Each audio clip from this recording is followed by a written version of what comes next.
Hello, I'm going to share with you about the May digital competencies. And once I go through the May digital competencies, then we'll talk about June and what you're going to submit for your June digital learning competencies, as well as some of the end of the year just reminders and things like that that you're going to need for the end of the school year. Starting with the May digital competency is that authentic learning.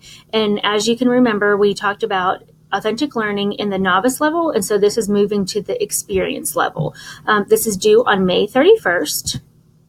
And taking a look at the competencies here, you can see that it just reviews what that authentic learning is and immersing those students in exploring relevant issues and analyzing authentic problems through using those digital tools and resources. Now, looking at this diagram here, you can see where we start at the top here with authentic learning, and then we break down authentic learning into exploring relevant issues and analyzing authentic problems. We want to make sure that we're encompassing everything in that authentic learning. So that's why we're breaking it down into these separate pieces. When you look at exploring relevant issues, that's broken down into the real world relevance and that value laden. Under the analyzing authentic problems, we break that down to authentic assessment and multiple perspectives. We're going to talk more in the next few slides of some of those examples just as reminders. And just as a reminder for you, you can always look back in the presentation for the novice level of authentic learning if you want to go into more detail into each of those areas. So just a quick review of the authentic learning. This is designing and implementing these learning activities through using one of these four ways here.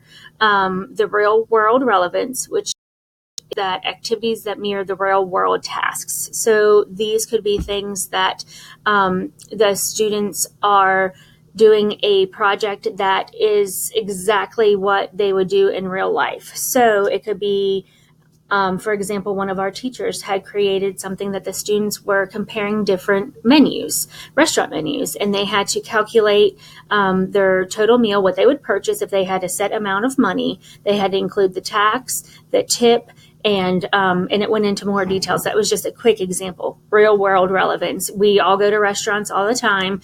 That's something that they're going to have to learn to be able to do. Looking at multiple perspectives, providing the opportunity for students to examine the task from different perspectives, using those different resources, and also separating the relevant and irrelevant information. That's really tough for our kids sometimes, and sometimes as adults that people don't realize that there's relevant information and irrelevant information. So just the multiple perspectives, as it's not just their perspective and their thoughts. There's other people to include in that as well. Some of these things are more of the examples are in the novice level. So I'm going to skip down to that value laden, and you can refer back to that as well. The value laden is providing that opportunity to reflect and evolve student beliefs and values. So for example, we, at the novice level, we had suggested that you could have a student that, or all of your students that are creating a certain document or project that they're trying to convince the cafeteria to add these 3 items to the menu, and here's the reason why. So they're reflecting on their beliefs, their values. That's a very simple example, but you can go into so many different ones when you're looking at all the different subject areas and thinking about all the things that are going on in the world and having them have their belief and values invested in that and reflecting on that. Authentically assessed, that assessment is seamlessly integrated into their learning. And the students are able to get that immediate feedback, and they are reflecting on the value and the and comparing it to the real world. So that was a very quick overview of the 1 through 4, for those 4 things that are included in that authentic learning. So for the experience level, your artifact must engage in at least 2 of the criteria here out of the 4, and include, as before, the student work samples.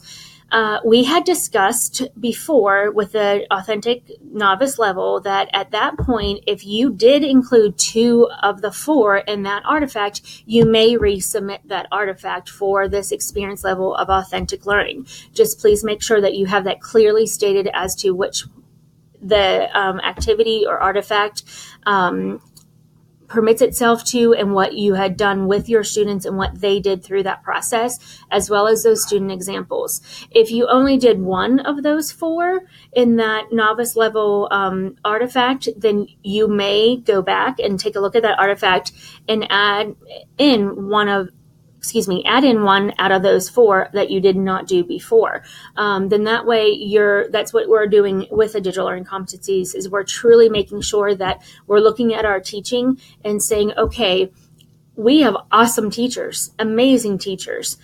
How can we bring in this component of the digital learning so that we're making sure we're doing the best for our students in the world that they live in today, when we're trying to provide information and teaching and learning through all different resources, while honestly, we're preparing them for jobs that we don't even know exist yet. So this is one way that can help us do that in today's world. So we included a Google Tour Builder. This is just a resource for you. You're not required to use this, but it would be a great resource to use if you're looking at, okay, I need to start a whole new artifact or resource. And this is one way that I truly can meet so many different standards for my students and bring in that digital component to make sure that we're doing the best for our students. So the Google Tour Builder, this allows you to build your own virtual tour using the Google Maps and Google Earth. You can add photos, text, videos, and it's sharing your experience with other people. And one other thing you could do is you could have the students creating these as well, familiar with this digital tool. Also, as you can see on here, that this could be used in a variety of ways to include all 4 of those components of that authentic learning. I just clicked on the link there, and it's taking just a second, but I just want to show you what the Tour Builder looks like. So when you take a look at the Tour Builder, it's taking just a little bit of time. It's truly building your own. So on this site, they have so many different tours that have already been created for you that you can use. Just as usual, like you do with anything else, just make sure that you have viewed all of those, that it's appropriate for your standards, and add or change anything that you need to in those Google tours. You can sign up completely for free. You sign up through your Google Drive, and it'll give you a lot of different examples of to how to build them. It walks you through that step by step. And also on our presentation, on the next, it gives you some examples as to some of the tours that have been already built for you. These are some examples the digital learning facilitators had created that helps you to see how you in your classroom. This first one, I'm just going to quickly show you. This example is of our district and going to all the different schools that are in Newton-Conover City Schools. And the students are able to see the different spots. And this would be just like a beginning stage that you can take a look at what does the Google Tour Builder look like. On here, you can see that on the left-hand side, there's an image here, and also there's information down below, and that just is explaining what this Google Tour is. And you can see where it says 1 out of 8. You just click Next, and it actually takes you on the map, and you can actually see. So the first school here was North Newton Elementary. Mr. Caldwell had created this Google Tour, and he started here at North Newton, and he gave a tour through the whole district. So you can see everything around it. It gives you the information over here to the left. You can click in to see even further, and I'm not going to go through every step of that so that you have time to explore that on your own. So you just click Next, and it actually takes you to that spot. And so you can see Shuford Elementary, all the information on the left. And then it just goes through all of the different schools. South Newton, and I don't want to forget any schools. Newton Conover Middle School, and Conover School, and Newton Conover High School, and Discovery High School. Again, as I shared before, this can be an image that you can put different images in here. You can add videos in here, videos that maybe you had recorded yourself to explain a certain area, a video that the students had created that they can put in there, or you can also put in video and the images as well. And you can have more than one image, which you will click right here to go through those images. So going to presentation, all of these wonderful resources: mathematics and architecture, the War for Independence, geological formations. All of these are different resources and different examples as to how you could use that Google Tour Builder and in so many different subject areas. So you can see the math, science, social studies, everything is all in there. But I'll let you do that on your own to take a look at that. And if you have any questions, please feel free to ask me, and I'd be more than happy to help you with that. Going back over to the presentation that I think I just went to the wrong slide. Let me slide down there. Sorry about that. Take just a second. There we go. Okay, so those are examples of the Google Tour Builder. Again, not a requirement that you use this, just providing you another resource.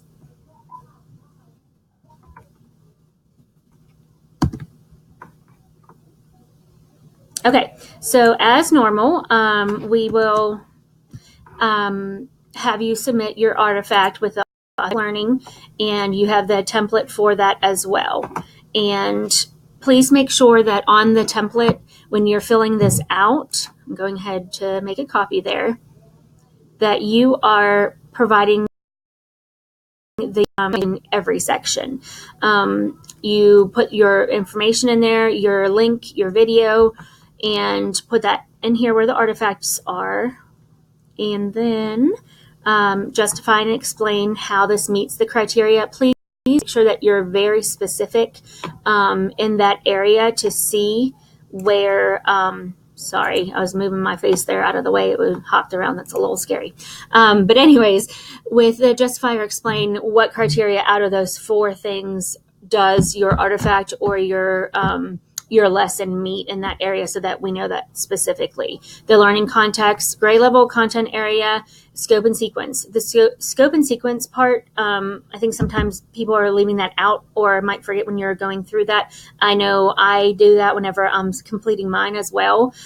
Just make sure that you're explaining, how did you come to doing this assignment or this activity, or is this the first day that you're sitting down and doing this with your students, or your students are doing this through their pathway or station rotation, and then where you're going to take it from there. Explaining how has this benefited your professional growth. So you doing this activity with teaching your students, how has that helped you professionally, and how has it positively impacted that student learning. So obviously, how have the students benefited from this as well. And completing the May digital learning competency, that ends for May, and that is your submission. So then we're going to talk to you now about the end of the year. So at the end of the year, we obviously still have that mastery, where you can see that in the Canvas course, for June. So what we did for June is we're simplifying that. And what you're going to do is you are going to submit your artifact under a Google form. So, but before I do that, because I totally just skipped ahead, let me kind of rewind a little bit. The last day to submit any artifacts, as you can see here, which does include that May DLC, will be Sunday, June 3rd at midnight. And any artifacts submitted after this date will not be scored.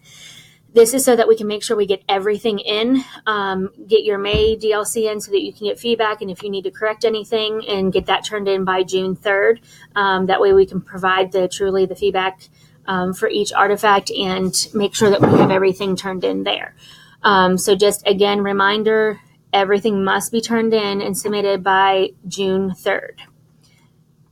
So as I started saying before, I'm sorry that I skipped around there. Let me move my face again. That's totally in the way. We are going to simplify the Mastery Artifact module by having you share a link of your strongest artifact.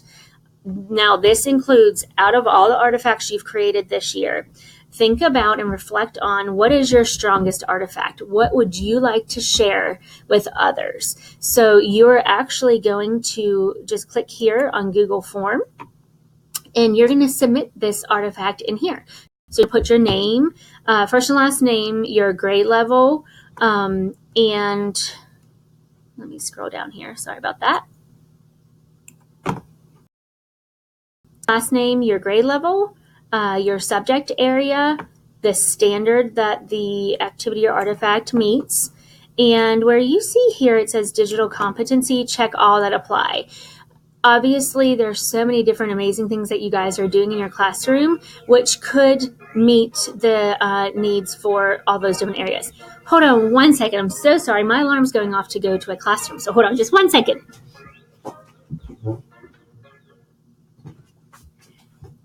Okay, I'm back. Real quick, right here where the artifact is, it says artifact, please submit the link to your artifact, and you'll just click add file, and you can upload a file from your computer. You can add it from your drive. So it says my drive here. Then that way it's very easy for you to submit your work. Going back to the presentation here, that explains all of the information for June. And then this is just some end of the year reminders for everyone. So looking at this, just a reminder, we talked about this a lot at the beginning of the year and throughout the year, that in order to renew your teacher license, you are required to complete at least a minimum of 2 digital learning competency CEUs. So that is what you have been doing with this digital learning competencies. And just a reminder, our district is committed and dedicated to making sure that we continue that improvement of our digital teaching and learning. We'll continue to support you with the PLCs, with the coaching, with the help with the artifacts, with everything. And I hope you've seen that throughout this year of how dedicated we are to being there to help you with that. Also, talking about the CEUs and the credit that will be awarded for that. Every PLC that you attended and completed, you will earn 0.1 CEUs per PLC. So just as a reminder for the agenda, when we do our DLC PLCs, I always have you log in. That's one way for me to go ahead and put that information in there for each PLC that you attended. Also, the DLC Canvas course artifacts, you will earn 0.1 CEUs per artifact that has a grade of 8 or above. We've talked about that throughout the year, that in order to go ahead and complete that artifact and have credit for that, you must have at least an 8 out of 10. And obviously 9 out of 10, 10 out of 10. Anything lower than the 8 out of 10, you will not receive that 0.1 CEUs for that artifact. Just a reminder, you can still go in and correct the anything on your artifacts that you've already submitted. If you need help, I'm here, as long as you have them submitted by June 3rd. I hope that this information helps you, and I hope you have an absolutely amazing day. If you need anything, you know I'm always here. Go ahead and check my calendar there. Stop me in the hallway. You guys know I'm here to help you at any time. All right, thanks. Have a wonderful day.